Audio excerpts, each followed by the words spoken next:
Parenting for me, I think, was the straw that broke my autistic camel back. The walls slowly started crumbling. When it was just me, myself, and I, it was so much smoother sailing. I have my routines, I have my rules, and I can take care of myself and manage pretty well. And then I married someone who is equally as introverted and just as much of a homebody as I am, and that really helped me continue to keep things flowing pretty smoothly. But then when the kids were born, everything changed. I feel like whenever they were babies, it was a little bit easier in a way. I mean, the newborn stage is not easy. I was lucky enough to get to stay home with them. So being in my own environment at home, sitting down, rocking, snuggling, having more or less a rule book to take care of them. You know, when the baby cries, are they wet? Do they need to eat? Do they need to be held? There's things you can cycle through to figure out what's going on. Doesn't mean it's easy, but it was easier for me to manage because I had a rule book that I could kind of still play off of, and I was in my home environment where I could relax.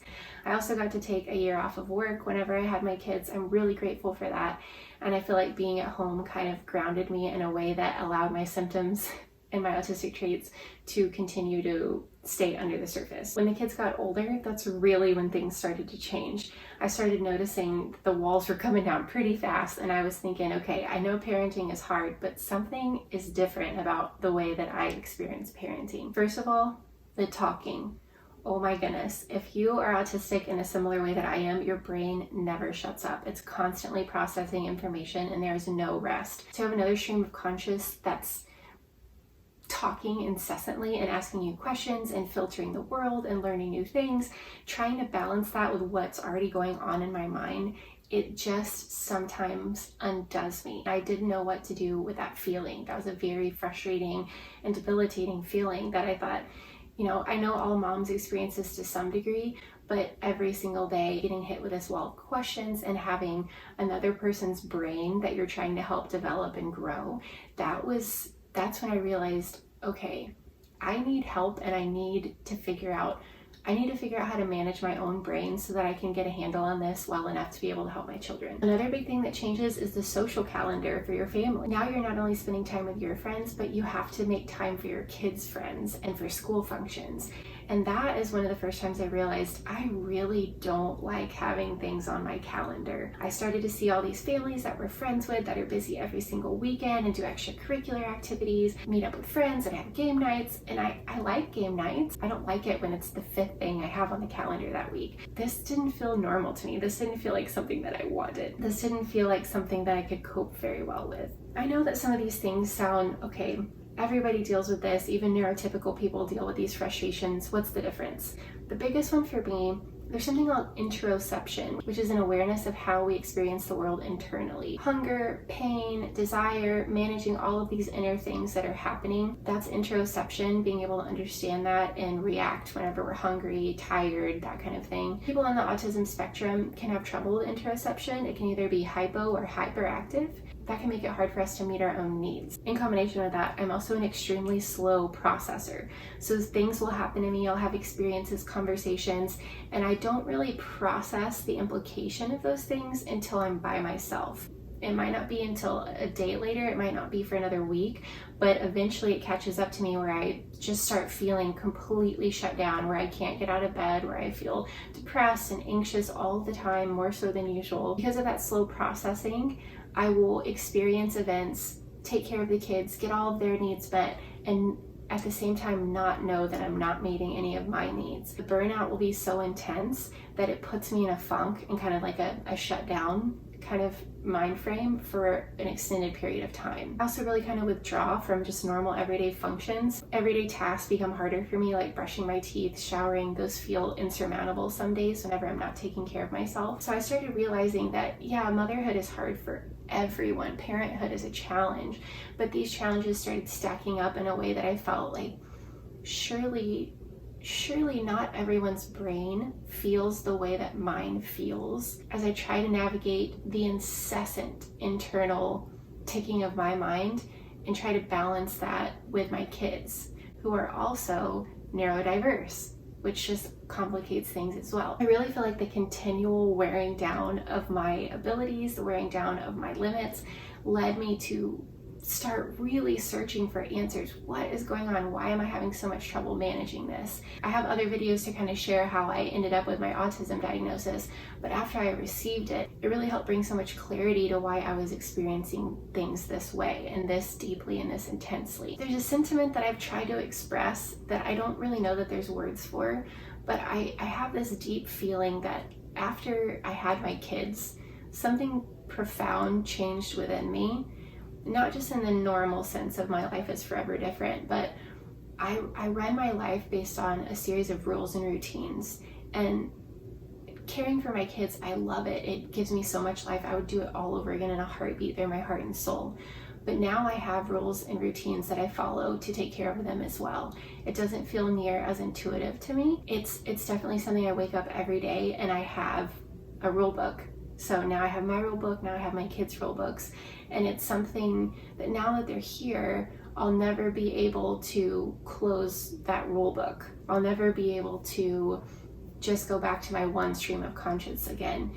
And there's something underneath it too that I just have trouble putting into words. Maybe y'all can help me out in the comments, because it's like, I know that neurotypicals experience that as well, but there's just something that changed in my brain that makes life feel so much harder. I want to couple that with the fact that, again, I adore my children, and they actually bring so much more depth and meaning and love and joy to my life, and I wouldn't trade it.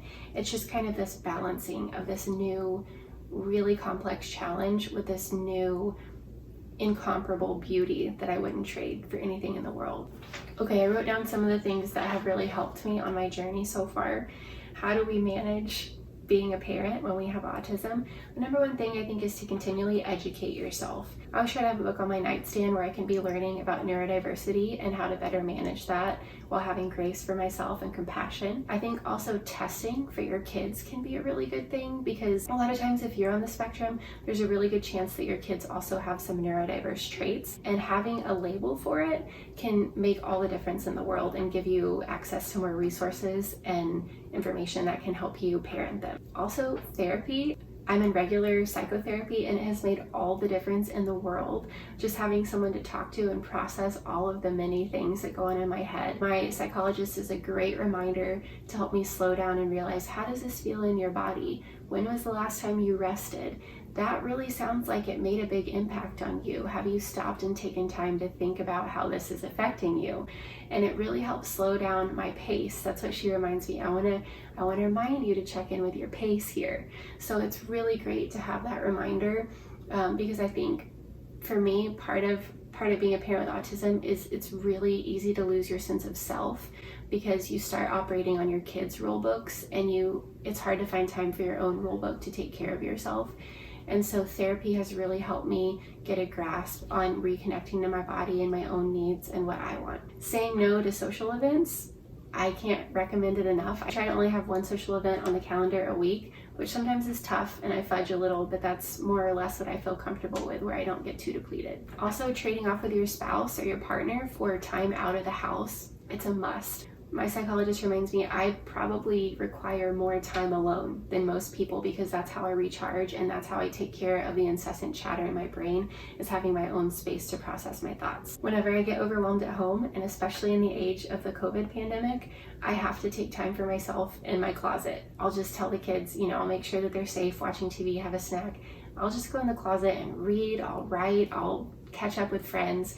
It's really important to take time for yourself, even when it feels like there's not space to do it. And lastly, and most importantly, don't compare yourself to neurotypical parents.